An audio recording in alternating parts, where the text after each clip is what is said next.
Welcome to citizen services Telugu. ఈరోజు మనం వీడియోలో సర్పంచ్ వార్డ్ మెంబర్స్కి కావాల్సిన అర్హతలు తెలుసుకుందాం. రానున్న ఎలక్షన్లలో ఈ పదవులను దక్కించుకోవడానికి చాలామంది తాపత్రయపడుతున్నారు. అలాంటి వారు ఈ వీడియో తప్పకుండా చూడండి.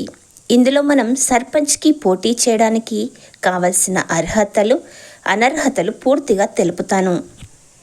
ఇక సబ్జెక్ట్లోకి వెళ్ళే ముందు ఛానల్ని సబ్స్క్రైబ్ చేసి లైక్ చేయటం మరవకండి. మీరు సబ్స్క్రైబ్ చేసినట్లయితే ఇలాంటి మరిన్ని వీడియోలతో మీ ముందుకు వస్తాం. ఇక అర్హతలు అనర్హతలు చూసినట్లయితే 1. గ్రామ పంచాయతీ ఓటరు జాబితాలో మీ పేరు నమోదు అయి ఉండాలి. 2. మీ వయసు 21 సంవత్సరాలు లేదా అంతకన్నా ఎక్కువ ఉండాలి. ఈ వయసుని నామినేషన్ల పరిశీలన తేదీ నాటికి లెక్కించబడుతుంది. 3. షెడ్యూల్డ్ తెగలకు చెందిన అభ్యర్థుల ద్వారా భర్తీ చేయాల్సిన రిజర్వ్ పదవికి మీరు అభ్యర్థిగా ఉన్నట్లయితే తెలంగాణ రాష్ట్రానికి సంబంధించి షెడ్యూల్డ్ తెగలుగా ప్రకటించిన ఏదైనా కమ్యూనిటీకి చెందిన వారిగా ఉండాలి. 4. షెడ్యూల్డ్ కులాలు లేదా బీసీ వెనుకబడిన తరగతులకు రిజర్వ్ చేసిన పదవికి గాను మీరు పోటీ చేయు అభ్యర్థి అయినట్లయితే తెలంగాణ రాష్ట్రానికి సంబంధించి షెడ్యూల్డ్ కులాలు లేదా వెనుకబడిన తరగతులుగా ప్రకటించిన ఏదైనా సామాజిక వర్గానికి చెందినవారై ఉండాలి. నైతిక నేర ప్రవృత్తితో నేరానికి పాల్పడి క్రిమినల్ కోర్టు ద్వారా జైలు శిక్ష పడి ఉండకూడదు. అట్టి శిక్ష ముగిసిన తేదీ నుండి 5 సంవత్సరాల కాలం వరకు ఈ అనర్హత వర్తిస్తుంది. 1955 పౌర హక్కుల పరిరక్షణ చట్టం ప్రకారం మీరు నేరానికి పాల్పడి శిక్ష విధించబడి ఉండకూడదు. దివాలా తీసిన లేదా దివాలాతనం నుండి బయటికి రాలేని వ్యక్తిగా న్యాయస్థానం చే నిర్ణయం చేయబడిన వారే ఉండకూడదు లేదా అందుకుగాను దరఖాస్తు చేసుకోబడి ఉండరాదు. 2018 తెలంగాణ పంచాయతీరాజ్ చట్టంలోని 22, 23 లేదా 24 విభాగాల ప్రకారం మీరు అనర్హులై ఉండకూడదు. గ్రామ పంచాయతీ లేదా కేంద్ర రాష్ట్ర ప్రభుత్వాల ద్వారా చేపట్టబడిన ఏదైనా జరుగుతున్న పని కాంట్రాక్ట్ పొంది ఉండరాదు మరియు దానిలో ఆసక్తి కలిగి ఉండరాదు. పారితోషికం పొందుతూ గ్రామ పంచాయతీ తరఫున లేదా దానికి వ్యతిరేకంగా లీగల్ ప్రాక్టీషనర్గా మీరు పనిచేస్తూ కానీ ఉండకూడదు.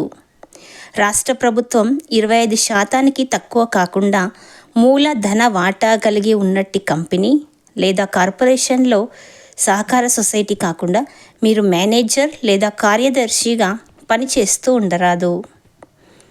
1973 నేర శిక్షా స్మృతి సిఆర్పిసి ప్రకారం మీరు గౌరవ మెజిస్ట్రేటుగా ఆ గ్రామంలోని ఏదైనా ప్రాంతంపై అధికార పరిధి కలిగి ఉండరాదు.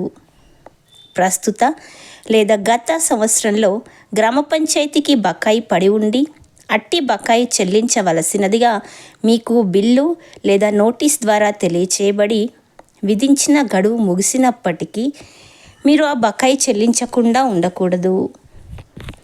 మీరు గ్రామ సహాయకునిగా అనగా విఆర్ఏగా కానీ కేంద్ర రాష్ట్ర ప్రభుత్వ అధికారి లేదా ఉద్యోగిగా కానీ లేదా స్థానిక సంస్థలో కానీ ప్రభుత్వం నుండి ఆర్థిక సహాయం పొందుతున్న ఏదైనా సంస్థలో కానీ ఉద్యోగిగా ఉండరాదు.